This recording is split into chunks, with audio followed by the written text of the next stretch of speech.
Hi, I am Roger Seuss, Managing Director of Alpha Academy and Genius Integrated School, Alappuzha. 2024-ലെ medical സെക്ടറിലെയും engineering സെക്ടറിലെയും ഏറ്റവും പ്രാധാന്യമുള്ള പരീക്ഷകളുടെ ഡേറ്റുകൾ NTA അനൗൺസ് ചെയ്തു കഴിഞ്ഞു. ഏറ്റവും പ്രാധാന്യമുള്ള പരീക്ഷകൾ എന്ന് പറയുമ്പോൾ ഫസ്റ്റ് വൺ മെഡിക്കൽ സെക്ടറിൽ ഏറ്റവും പ്രാധാന്യമുള്ള NTA ഓർഗനൈസ് ചെയ്യുന്ന എക്സാമിനേഷനാണ് നീറ്റ് എക്സാമിനേഷൻ. എഞ്ചിനീയറിംഗ് സെക്ടറിൽ ഏറ്റവും പ്രാധാന്യമുള്ള എക്സാമിനേഷനാണ് JEE എക്സാമിനേഷൻ. ഡിഗ്രി കോഴ്സുകൾക്കും അഗ്രികൾച്ചർ കോഴ്സുകൾക്കും ഏറ്റവും പ്രാധാന്യമുള്ള എക്സാമിനേഷനാണ് CUET എക്സാമിനേഷൻ. ഈ എക്സാമിനേഷനുകളുടെ ഡേറ്റുകൾ അനൗൺസ് ചെയ്ത് കഴിയുമ്പോൾ നാം എന്തൊക്കെ ശ്രദ്ധിക്കണം എന്നുള്ളതിനെ കുറിച്ചാണ് വിശദമായി നാം ഇവിടെ ഡിസ്കസ് ചെയ്യുന്നത്. ആ ഡേറ്റുകളും ഇതിനോടൊപ്പം നമുക്ക് മനസ്സിലാക്കാം. ഇതിനായി ഇനി പഠിക്കേണ്ട സമയങ്ങളും ഡേറ്റുകളും വിശദമായി എക്സ്പ്ലെയിൻ ചെയ്യുമ്പോൾ എൻട്രൻസ് റിലേറ്റഡ് ആയിട്ടുള്ള ലേറ്റസ്റ്റ് അപ്ഡേറ്റുകൾ നമ്മളിലേക്ക് കൃത്യമായിട്ട് എത്താൻ ഈ ചാനൽ നമുക്ക് സബ്സ്ക്രൈബ് ചെയ്യാം. ആൽഫ അക്കാഡമി ഓരോ നിമിഷവും വിദ്യാർത്ഥികളോടും രക്ഷിതാക്കളോടും ഒപ്പം കൂടെയുണ്ട്. നന്നായി പഠിക്കാനും പഠിച്ചുയരാനും കൃത്യമായ പരീക്ഷാ മാർഗനിർദ്ദേശങ്ങൾ നൽകാനും ആൽഫ അക്കാഡമിയിലെ കരിയർ എക്സ്പേർട്സുകൾ നിങ്ങളോടൊപ്പം കൂടെ ഉണ്ടാവും. നമുക്ക് മനസ്സിലാക്കാം ഈ വർഷത്തെ എഞ്ചിനീയറിംഗിന്റെ ഏറ്റവും പ്രാധാന്യമുള്ള എക്സാമിനേഷൻ. നമുക്കറിയാം ഓരോ സ്റ്റേറ്റ് വൈസും ഡിഫറെന്റ് എൻട്രൻസ് എക്സാമിനേഷൻസ് ഉണ്ട്. അത് കൂടാതെ ഓൾ ഇന്ത്യ വൈസ് NIT-കളിലേക്കും IIT-കളിലേക്കും ISROയുടെ IIST-കളിലേക്കും ഒക്കെ നമുക്ക് അഡ്മിഷൻ ലഭിക്കുന്ന ഏറ്റവും പ്രാധാന്യമുള്ള എക്സാമിനേഷനാണ് JEE എക്സാമിനേഷൻ. ഈ JEE എക്സാമിനേഷന് രണ്ട് ഫേസ് ഉണ്ട്, phase 1 and phase 2. Phase 1 examination നടക്കുന്നത് 2024 ജാനുവരി 24 മുതൽ ഫെബ്രുവരി 1 വരെയുള്ള ഈ 7 ദിവസങ്ങൾ കൊണ്ടാണ്. ഈ ദിവസങ്ങളിലെ ഓൺലൈൻ എക്സാമിനേഷനാണ് ഫേസ് 1 ആയി നടക്കുന്ന JEE മെയിൻസിന്റെ first examination. Second phase examination നടക്കുന്നത് ഏപ്രിൽ 1 മുതൽ 15 വരെയുള്ള ഡേറ്റിലാണ്. ഈ രണ്ട് പരീക്ഷയും ഒരു വിദ്യാർത്ഥി ശരിക്കും എഴുതണം. എന്തിനാണ് നാം ഈ രണ്ട് പരീക്ഷകൾ എഴുതുന്നത്?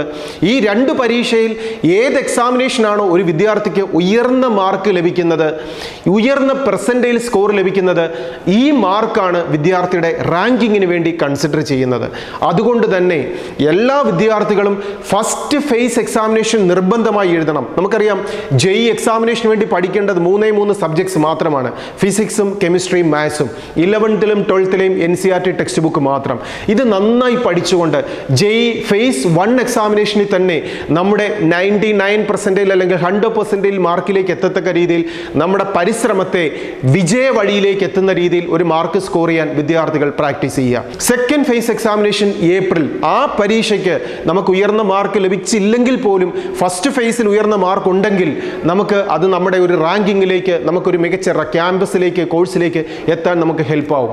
ഇനി സെക്കൻഡ് ഫേസിൽ, ഫസ്റ്റ് ഫേസിൽ നമ്മൾ അത്ര പ്രാക്ടീസ് ചെയ്തില്ല, നമുക്ക് ഉയർന്ന മാർക്ക് ലഭിച്ചില്ലെങ്കിലും സെക്കൻഡ് ഫേസിൽ എക്സാമിനേഷനിൽ ഉയർന്ന മാർക്ക് ലഭിക്കുന്നതിലൂടെ നമുക്ക് ഈ പറയുന്ന മികച്ച ക്യാമ്പസുകളിലേക്ക് എത്താം.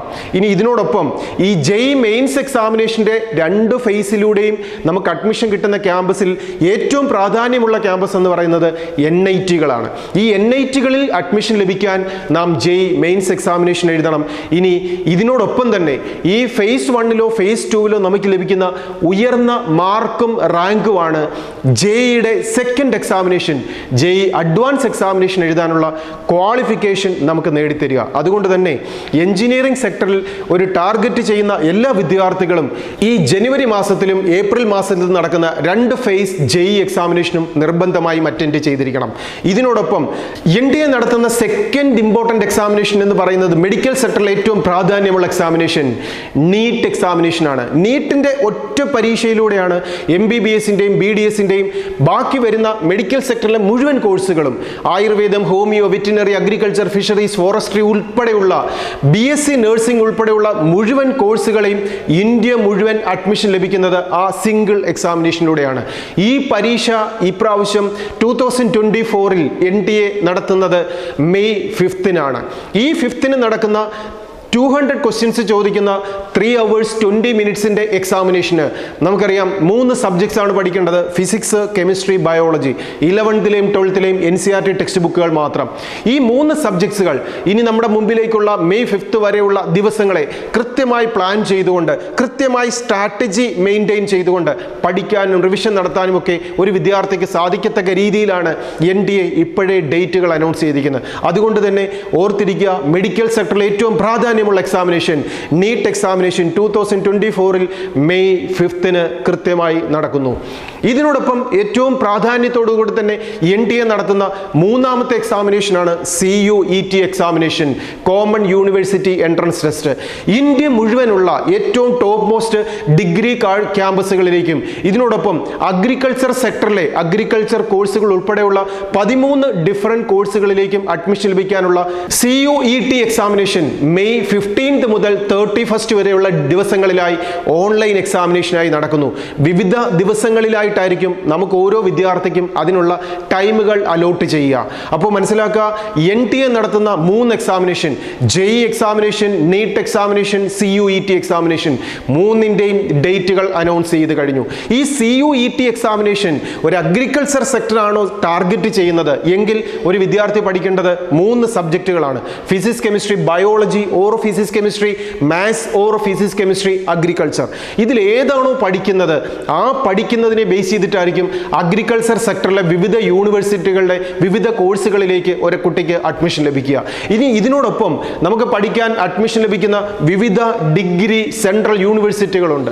ആ യൂണിവേഴ്സിറ്റികളുടെ വിവിധ കോഴ്സുകൾ, അത് ഫിസിക്സ് എടുത്തിട്ട് ഡിഗ്രി പഠിക്കുന്നതോ കെമിസ്ട്രിയോ മാത്സോ ബയോളജിയോ ഹ്യൂമാനിറ്റീസോ കൊമേഴ്സോ, നമ്മുടെ മുമ്പിലേക്ക് വരുന്ന ഏതിൽ നമ്മൾ സ്പെഷ്യലൈസ് ചെയ്യാൻ ആഗ്രഹിക്കുന്ന ഏറ്റവും മികച്ച ഡിഗ്രി പ്രൊഫഷണൽ ക്യാമ്പസുകളിലേക്ക് ഒരു അഡ്മിഷൻ ലഭിക്കാനും സെൻട്രൽ യൂണിവേഴ്സിറ്റികളിൽ അഡ്മിഷൻ ലഭിക്കാൻ ഒരു വിദ്യാർത്ഥി എഴുതേണ്ട എക്സാമിനേഷനാണ് CUET എക്സാമിനേഷൻ. ഇനി ഈ ഡേറ്റുകളൊക്കെ അനൗൺസ് ചെയ്ത് കഴിയുമ്പോൾ ഒരു വിദ്യാർത്ഥി ശ്രദ്ധിക്കേണ്ട കാര്യം എന്താണ്? അവിടെയാണ് നമ്മുടെ മനസ്സിലേക്ക് ഓടി വരേണ്ടത് 3P എന്ന ഇക്വേഷനെ കുറിച്ച്. ഫസ്റ്റ് P എന്ന് പറയുന്നത് പ്ലാൻ ചെയ്യുക. ഇനിയുള്ള ദിവസങ്ങൾ ഞാൻ എന്ത് ചെയ്യണം, എങ്ങനെ പഠിക്കണം, എങ്ങനെ പോർഷൻസ് തീർക്കണം, എങ്ങനെ റിവിഷൻ നടത്തണം. ഇവിടെയൊക്കെ ഒരു കുട്ടിക്ക് അത്യാവശ്യമായിട്ട് വരുന്നത് ഏറ്റവും നല്ല എക്സ്പീരിയൻസ്ഡ് ആയിട്ടുള്ള ടീച്ചേഴ്സിൻ്റെ അഡ്വൈസും കെയറിങ്ങുമാണ്. ഇത് ആൽഫ അക്കാഡമി കഴിഞ്ഞ 23 വർഷമായി വിദ്യാർത്ഥികൾക്ക് കൊടുക്കുകയാണ്. അതിമിടുക്കരായ വിദ്യാർത്ഥികളാണ് എപ്പോഴും വിജയം നേടുന്നത്. വിജയം നേടിയ ഒരു ഗ്രൂപ്പ് ഓഫ് സ്റ്റുഡൻസിനെ എടുത്തു കഴിഞ്ഞാൽ അവരെക്കുറിച്ച് എല്ലാം അധ്യാപകർക്ക് പറയാനുള്ളത് ഇവർ അതിമിടുക്കരാണ് എന്നുള്ളതാണ്. പക്ഷേ ഇവിടെ ആൽഫ അക്കാഡമി മിടുക്കരെ സൃഷ്ടിക്കുകയാണ്. ഒരു വിദ്യാർത്ഥി പഠിച്ച് വിജയിക്കാൻ ആഗ്രഹിക്കുന്നുണ്ടോ അവർക്ക് വിജയിക്കാൻ വേണ്ട കഴിവുകൾ വളർത്തി കൊടുക്കുന്നു. അതാണ് ഫസ്റ്റ് P എന്ന് പറയുന്നത്, പ്ലാനിങ്. സെക്കൻഡ് P എന്ന് പറയുന്നത് പ്രാക്ടീസ് വെൽ. നാം പ്ലാൻ ചെയ്ത പരീക്ഷയ്ക്ക്, നാം ടാർഗറ്റ് ചെയ്ത പരീക്ഷയ്ക്ക് വിജയിക്കാൻ വേണ്ട രീതിയിൽ ഞാൻ പ്രാക്ടീസ് ചെയ്യണം. അതായത് ഒരു സ്വിമ്മിംഗ് കോമ്പറ്റീഷനിൽ വിജയിക്കാൻ വേണ്ടി എന്നും രാവിലെ എഴുന്നേറ്റ് ഓടിയിട്ട് കാര്യമില്ലല്ലോ. അതുപോലെ നാം ഒരു ഡിസ്ക്രിപ്റ്റീവ് എക്സാമിനേഷന് വേണ്ടിയിട്ട് ഈ NCERT ടെക്സ്റ്റ് ബുക്ക് പഠിക്കുന്നത് പോലെയല്ല ഓബ്ജക്റ്റീവ് ആയിട്ടുള്ള ഈ എൻട്രൻസ് പരീക്ഷകൾക്ക് നാം പഠിക്കേണ്ടത്. അപ്പോൾ അങ്ങനെ കൃത്യമായ രീതിയിൽ പ്ലാൻ ചെയ്ത് പഠിക്കാൻ, ഒരു ഓബ്ജക്റ്റീവ് എക്സാമിനേഷനിൽ വിജയിക്കത്തക്ക രീതിയിൽ ഷോർട്ട് കട്ടുകൾ മനസ്സിലാക്കി പഠിക്കാൻ കൃത്യമായ രീതിയിൽ പ്രാക്ടീസിന് ഒരു വിദ്യാർത്ഥിയെ കെയർ ചെയ്യുകയാണ്, മോണിറ്റർ ചെയ്യുകയാണ്, മിസ്റ്റേക്കുകളെ കറക്റ്റ് ചെയ്ത് കൊടുക്കുകയാണ് ആൽഫ അക്കാഡമി ചെയ്യുന്നത്. ഇങ്ങനെയാണ് സെക്കൻഡ് P ലെവലിലൂടെ ഒരു വിദ്യാർത്ഥി ഉയരേണ്ടത്. മൂന്നാമതായി ഒരു വിദ്യാർത്ഥി ഈ ഡേറ്റുകൾ അനൗൺസ് ചെയ്ത് കഴിയുമ്പോൾ ഇവിടെ മനസ്സിലാക്കേണ്ടത് എൻ്റെ സ്റ്റഡി മെത്തേഡുകൾ എങ്ങനെയാണ്, ആ സ്റ്റഡി മെത്തേഡിൽ ഞാൻ പഠിക്കുന്ന കാര്യങ്ങൾ എനിക്ക് പരീക്ഷയ്ക്ക് കൃത്യമായി ഉപയോഗിക്കാൻ പറ്റുന്നുണ്ടോ. That third P is paste in memory. നാം പഠിക്കുന്ന കാര്യങ്ങളെ എൻ്റെ ബ്രെയിനിൽ കൃത്യമായിട്ട് എനിക്ക് സ്റ്റോർ ചെയ്യാൻ പറ്റുന്നുണ്ടോ, എനിക്ക് തിരിച്ചത് റീകളക്ട് ചെയ്യാൻ പറ്റുന്നുണ്ടോ, പരീക്ഷയ്ക്ക് കൃത്യമായി പെർഫോം ചെയ്യാൻ പറ്റുന്നുണ്ടോ, എൻ്റെ മാർക്കുകൾ, റാങ്കുകൾ എനിക്ക് ഏറ്റവും മികച്ചൊരു ക്യാമ്പസിൽ അഡ്മിഷൻ ലഭിക്കാൻ പറ്റുന്ന രീതിയിലുള്ളതാണോ. ഇങ്ങനെ കൃത്യമായ പ്ലാനിങ്ങിലൂടെ, കൃത്യമായ പ്രാക്ടീസിലൂടെ, കൃത്യമായ മെത്തേഡുകളിലൂടെ ഒരു കുട്ടി വിജയത്തിലേക്ക് എത്തണമെന്നുള്ള ഓർമ്മപ്പെടുത്തലാണ് എൻട്രൻസ് കമ്മീഷൻ നൽകുന്നത്. ഈ ഓർമ്മപ്പെടുത്തൽ നമുക്ക് ലഭിക്കുന്ന ഒരു വാണിംഗ് ആയി മനസ്സിലാക്കിക്കൊണ്ട് കൃത്യമായി ഇനിയുള്ള ദിവസങ്ങളിൽ പഠിക്കുവാൻ, പഠിച്ചുയരുവാൻ, പഠിച്ച് വിജയം നേടുന്നവരായി മാറ്റപ്പെടുവാൻ നിങ്ങൾക്ക് വേണ്ട സപ്പോർട്ടും ആൽഫ അക്കാഡമി തരുന്നു. ഈ ചാനലിലൂടെ എൻട്രൻസ് റിലേറ്റഡ് ആയിട്ടുള്ള ലേറ്റസ്റ്റ് അപ്ഡേഷൻസ് ഇതേപോലെ വരുന്നതൊക്കെ കൃത്യമായി വിദ്യാർത്ഥികളിലേക്ക് ഈ ചാനൽ സബ്സ്ക്രൈബ് ചെയ്യുന്നതിലൂടെ നിങ്ങൾക്ക് എത്തിക്കൊണ്ടേയിരിക്കും. ഇതിനോടൊപ്പം എൻട്രൻസ് റിലേറ്റഡ് ആയിട്ട് കൃത്യമായി പഠിക്കുവാൻ ഇനി വരുന്ന ക്രാഷ് കോഴ്സിലാവട്ടെ, റിപ്പീറ്റഡ് ബാച്ചിൻ്റെ കോഴ്സുകളിലൂടെ ആവട്ടെ, മോഡൽ എക്സാം സീരീസിലൂടെ ആവട്ടെ, ഇവിടെയൊക്കെ കൃത്യമായ രീതിയിൽ വിദ്യാർത്ഥികളെ ഗൈഡ് ചെയ്യാനും സപ്പോർട്ട് ചെയ്യാനും ആൽഫ അക്കാഡമി കൂടെയുണ്ട്. ഏത് കാര്യത്തിനും, എൻട്രൻസ് റിലേറ്റഡ് ആയിട്ടുള്ള സംശയങ്ങൾക്കും, ആപ്ലിക്കേഷൻ സബ്മിറ്റ് ചെയ്യുന്ന കാര്യങ്ങൾക്കും, പഠന കാര്യങ്ങൾക്കും, കോഴ്സിൽ ജോയിൻ ചെയ്യാൻ ഏതുമാവട്ടെ, ഒരു വിദ്യാർത്ഥിയോടൊപ്പം ആൽഫ അക്കാഡമി കൂടെയുണ്ട്. വിജയം നേടി കൊടുക്കുന്നത് വരെ, അതല്ല വിജയം നേടി അവർ ക്യാമ്പസുകളിൽ എത്തുന്നവരെയും. ഇതിനോടൊപ്പം പഠനത്തിൽ ഏറ്റവും മികച്ച സ്വഭാവത്തോടുകൂടി അവരെ വിജയത്തിലേക്ക് കൈപിടിച്ച് നടത്താനും ആൽഫ അക്കാഡമി കൂടെയുണ്ട്. അപ്പോൾ അതുകൊണ്ട് വിദ്യാർത്ഥികൾക്കും രക്ഷിതാക്കൾക്കും ആൽഫയിലേക്ക് വിളിക്കാം. നിങ്ങളെ സഹായിക്കാൻ, സപ്പോർട്ട് ചെയ്യാൻ, വിജയം നേടിത്തരാൻ ആൽഫ അക്കാഡമി അക്കാഡമി കൂടെ ഉണ്ട്. Best wishes.